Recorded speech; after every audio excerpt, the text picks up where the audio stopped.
মুখ্যমন্ত্ৰী মহিলা উদ্যমিতা আঁচনি যিখন আৰম্ভ কৰিছোঁ, সেই আঁচনিখন আমি তাৰ প্ৰপত্ৰ এটা দিনতে বিতৰণ কৰিম। কিন্তু প্ৰপত্ৰ পূৰণৰ সময় এমাহ থাকিব। আৰু সেইকাৰণে যদি যাতে প্ৰপত্ৰসমূহ পিছত কোনো বিক্ৰী আদি হ'ব নোৱাৰে, এটা দিনতে পঞ্চায়তৰ কাৰ্যালয়ৰ পৰা প্ৰপত্ৰসমূহ সংগ্ৰহ কৰিব লাগিব। আৰু সেই দৃষ্টিভংগীৰ পৰা 18 তাৰিখে শিৱসাগৰ, যোৰহাট, তিনিচুকীয়া, ডিব্ৰুগড় আৰু চৰাইদেউৰ আত্মসহায়ক গোটৰ সদস্যসকলে এই প্ৰপত্ৰসমূহ পঞ্চায়তৰ কাৰ্যালয়লৈ গৈ সংগ্ৰহ কৰিব লাগিব।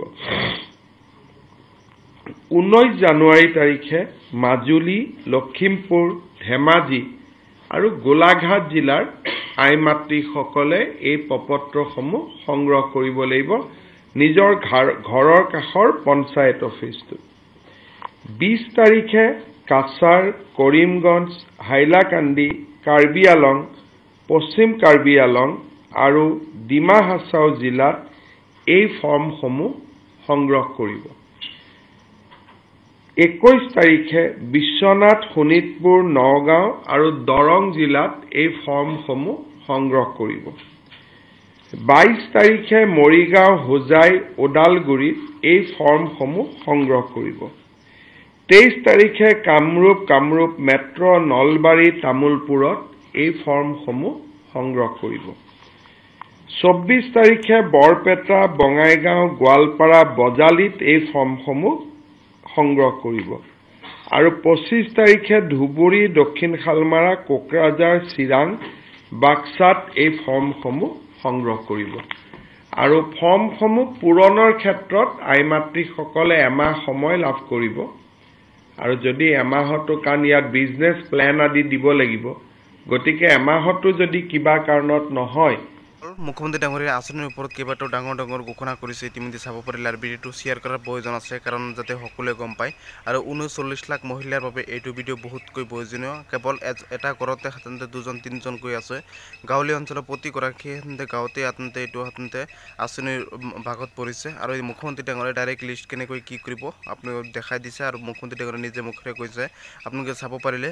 আৰু ভিডিঅ'টো স্কিপ নকৰি চোৱাৰ বাবে ধন্যবাদ। ভিডিঅ'টো লাইক এটা কৰি দিব, চেনেলটো ছাবস্ক্ৰাইব কৰি দিব, কাৰণ সকলো কাৰ্যৰ চেনেলটো ছাবস্ক্ৰাইব কৰিবলৈ জনালোঁ। আৰু আপোনালোক মই কৈছোঁ, মুখ্যমন্ত্ৰী ডাঙৰীয়াই কেইবাটাও বৃহৎ ঘোষণা কৰিছে। আৰু মুখ্যমন্ত্ৰী ডাঙৰীয়াই কেইবাটাও বৃহৎ ঘোষণাৰ পৰা আপোনালোক উপকৃত হ'ব। আৰু মই সকলোক অনুৰোধ জনাই দিম, চেনেলটো ছাবস্ক্ৰাইব কৰি দিব। আৰু মুখ্যমন্ত্ৰী ডাঙৰীয়াই যিটো ঘোষণা কৰিছে, এইটো ঘোষণাৰ ফলত অসমৰ মহিলাসকলে বহুত উদ্যমিতা বাঢ়িব। আৰু অসমৰ সকলো গোটৰ মহিলাসকলে তেওঁলোকক বেপাৰ বাণিজ্য কৰাৰ বাবে 10,000কৈ প্ৰথমতে টকা দিয়া হ'ব। আৰু ফৰ্ম ফিল আপ অতি সোনকালে আৰম্ভ হ'ব। মই কেইদিনমান আগতে জনাইছিলোঁ যে 16 জানুৱাৰীৰ পৰা ষ্টাৰ্ট হ'ব বন্ধুসকল।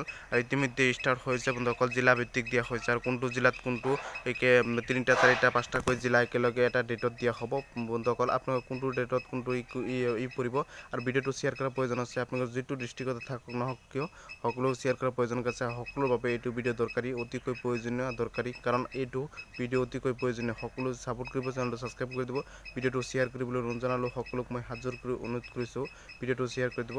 আৰু অসম চৰকাৰ গ্ৰেড 3 গ্ৰেড 4 ভেকেঞ্চিৰ ওপৰত প্ৰতিটো খবৰ, প্ৰতিটো আপডেট মোৰ চেনেলৰ পৰা পাই থাকিব। অসম চৰকাৰৰ যিকোনো খবৰ হওক, অসমৰ যিকোনো আপডেট হওক, যিকোনো খবৰ, আপডেট, নিউজ, সকলো job related news, latest update সকলোবোৰ পাই থাকিব। সকলোক মই অনুৰোধ জনাই দিম, চেনেলটো ছাবস্ক্ৰাইব কৰি দিব, লাইক এটা কৰি দিব। অসম চৰকাৰৰ যিকোনো খবৰে হওক, যিকোনো আপডেট হওক, মোৰ চেনেলৰ পৰা পাই থাকিব। সকলোক মই অনুৰোধ জনাই দিম, চেনেলটো ছাপোৰ্ট কৰিব, চেনেলটো ছাবস্ক্ৰাইব কৰি দিব, লাইক এটা কৰি দিব। অসম চৰকাৰৰ প্ৰতিটো খবৰ মোৰ চেনেলৰ পৰা পাই থাকিব। সকলোক মই ছাপোৰ্ট কৰিবলৈ অনুৰোধ জনালোঁ। ধন্যবাদ। ছাপোৰ্ট কৰিব, আগন্তুক দিনত সকলো খবৰ পাই থাকিব। আৰু মোৰ চেনেলৰ পৰা প্ৰতিটো খবৰ, প্ৰতিটো আপডেট সময়মতে দিবলৈ চেষ্টা কৰিম। সকলোক ছাপোৰ্ট কৰিবলৈ